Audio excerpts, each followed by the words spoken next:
What's up mga at welcome back to my channel. For today's video, ay Chris nga pala no, sa mga hindi nakakilala sa akin dyan. Meron pala tayong medyo konting putok-batok dito. Meron tayong sisig Ilocano or mas kilala siya sa tawag na dinakdakan. Ito yung ginawa ko is authentic way po, yung ginawa ko. Pero hindi ko na naipakita sa inyo, no. And dito naman, sa ating kaliwa, meron tayong balut na binanatan ko na at binabad ko na sa suka, no. Para power tayo dito.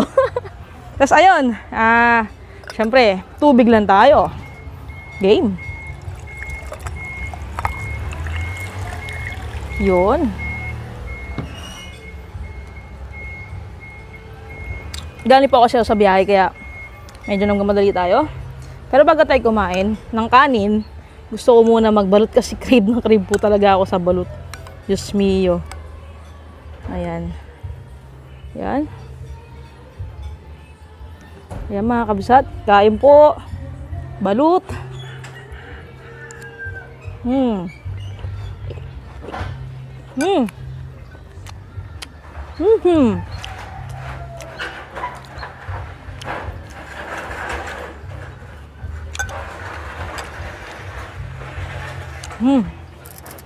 Sarap. Lang yan, may balut na may kanin pa.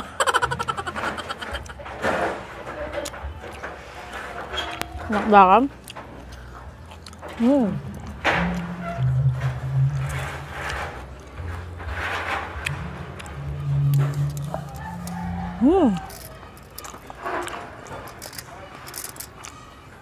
Ano tayo makuha ang daon ng saging, kaya ito na lang para hindi madumi yung chopping board natin.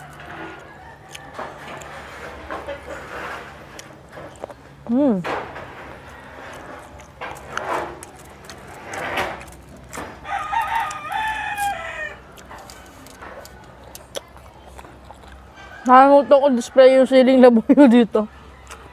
Hindi ko na siya nalagyan ng siling labuyo kasi yung siling din palang anghang na.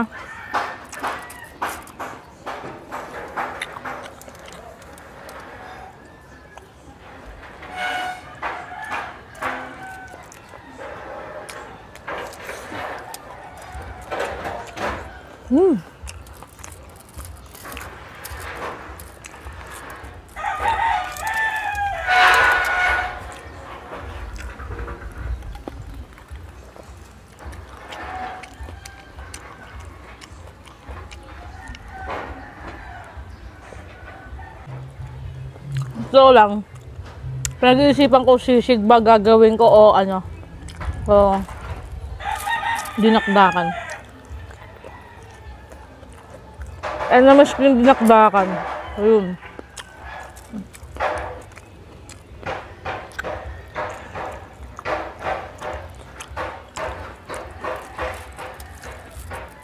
Masarap din po itong yung crispy.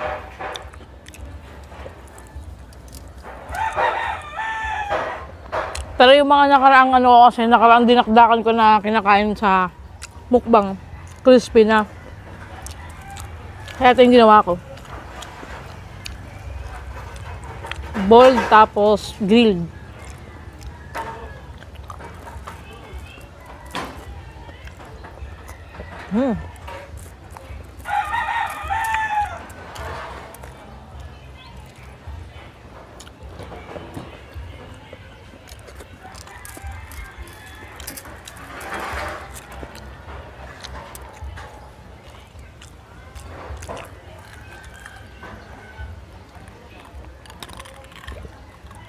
Ano ngayon? Makulimlim. Kanina umulan pero hindi dito sa amin. Doon sa pinuntahan ko, papunta.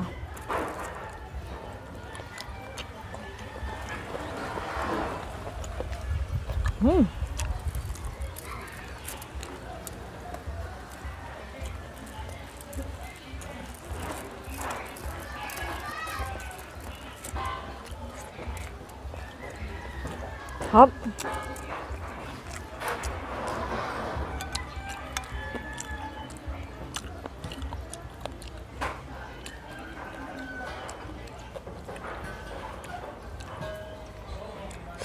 Ito yung sisiw niya. Hindi siya balot sa puti masyado eh. Parang papunta pa lang doon. Tama. Ayun no.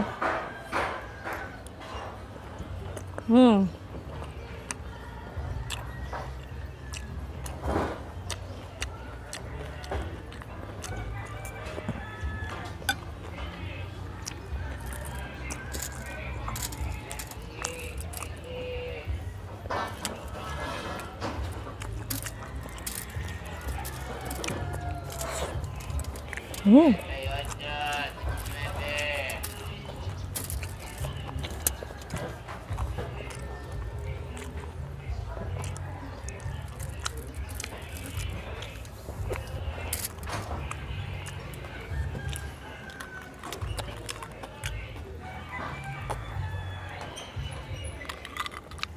Yung iba, para di nila masyadong feel yung pagkataba ng dinakdakan is ginagamit nila liempo. Pero ano, ako mas gusto ko talaga pagdating sa sisig, dinakdakan, gusto ko yung talagang tenga, pisngi, ganyan.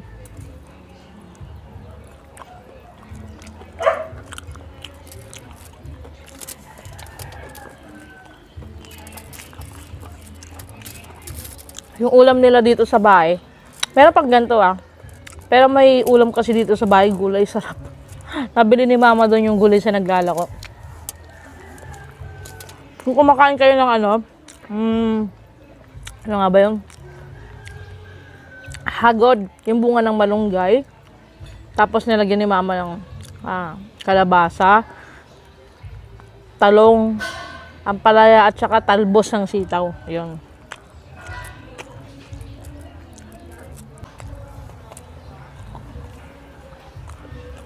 Marcel.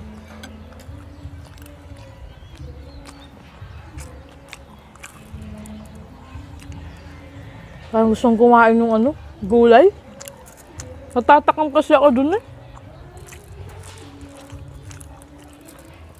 Kukuha ba ako? Mamaya na.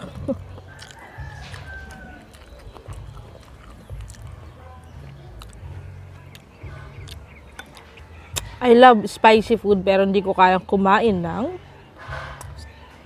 bunga ng sili talaga. Kasaw-saw-saw-saw lang.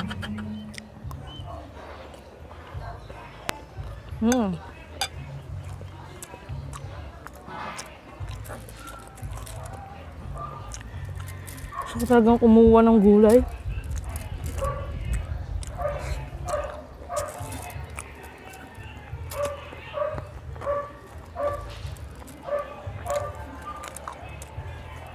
Kuha ko.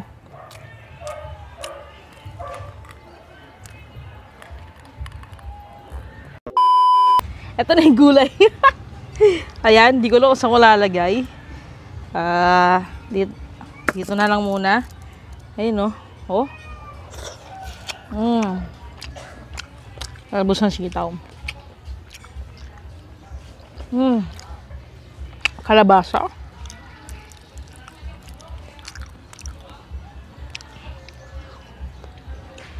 Ang palaya.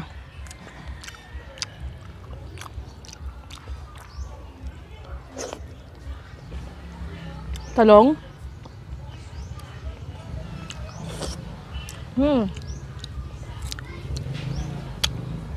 Hagod. Wala na, pinakita ko lang sa isa sa inyo.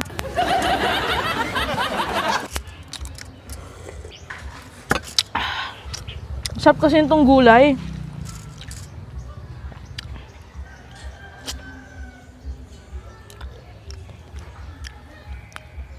Alam niyo naman gulay is life ako. Nagkikrave ako dito kaya niluto ko eh. Pagkayari nakita ko tong gulay. Na-prepare ko na to. Ayan, sabi ko kuha na lang ako nito kapag hindi ko na natiis.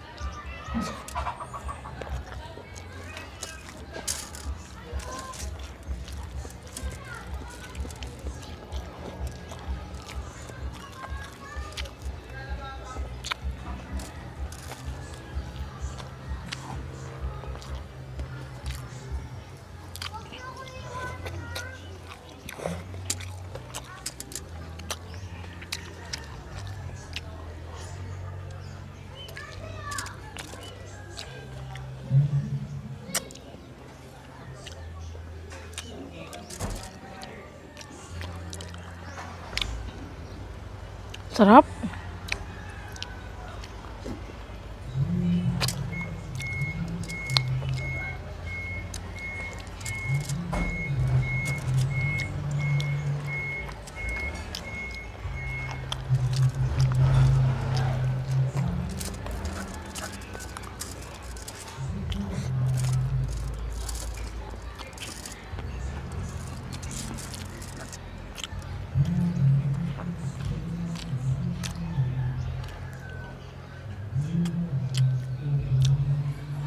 Naisip ko kasi hindi siya bagay partner.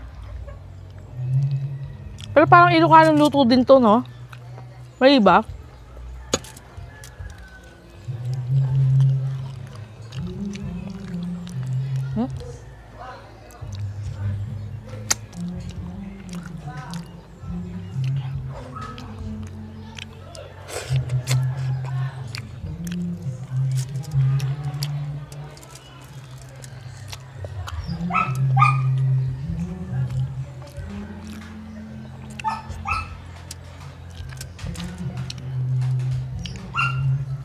Sarap.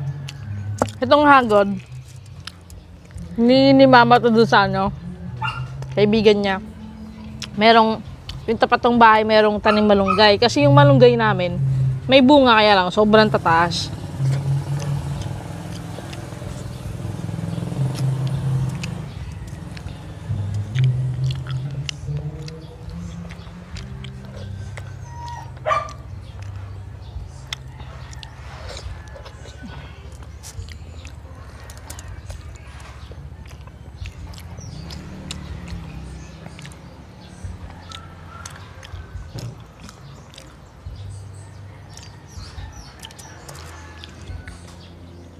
Sarap.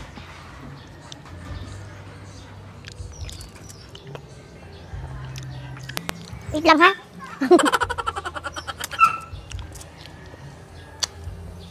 Enjoy ako sa pagkain.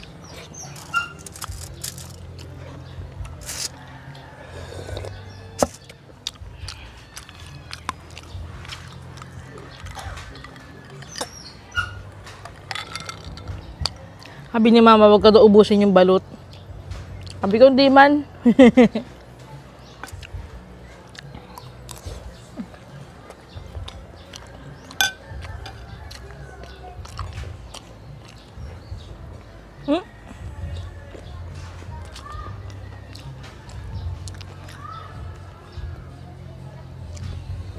Naramdaman ko yung beak.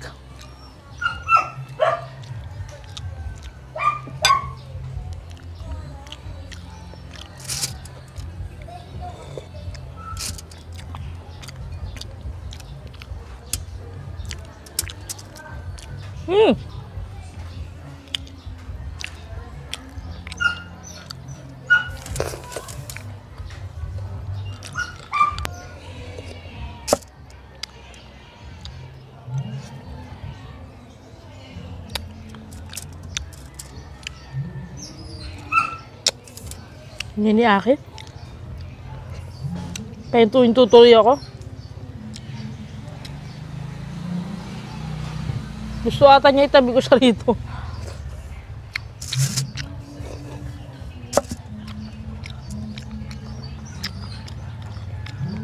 Kala ko kanina kamote. Kalabasa pala. Pero kung wala ko yung kalabasa, kamote, masarap din ilagay dito yung... Hindi yung kamoting ano kahoy kamoting baging yung matamis.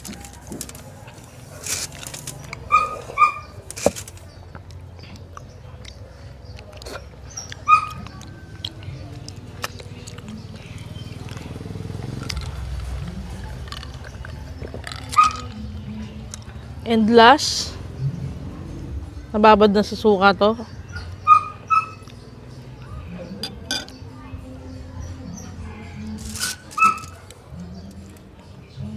Matigas. Tigas ng bato niya, oh.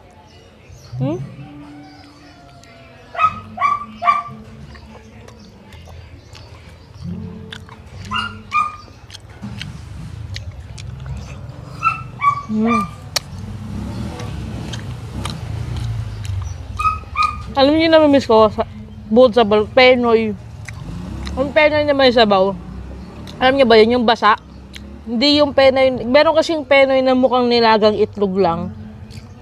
Merong penoy na, ano siya basa siya, tapos malambot yung loob. Ayun, masarap para sa akin.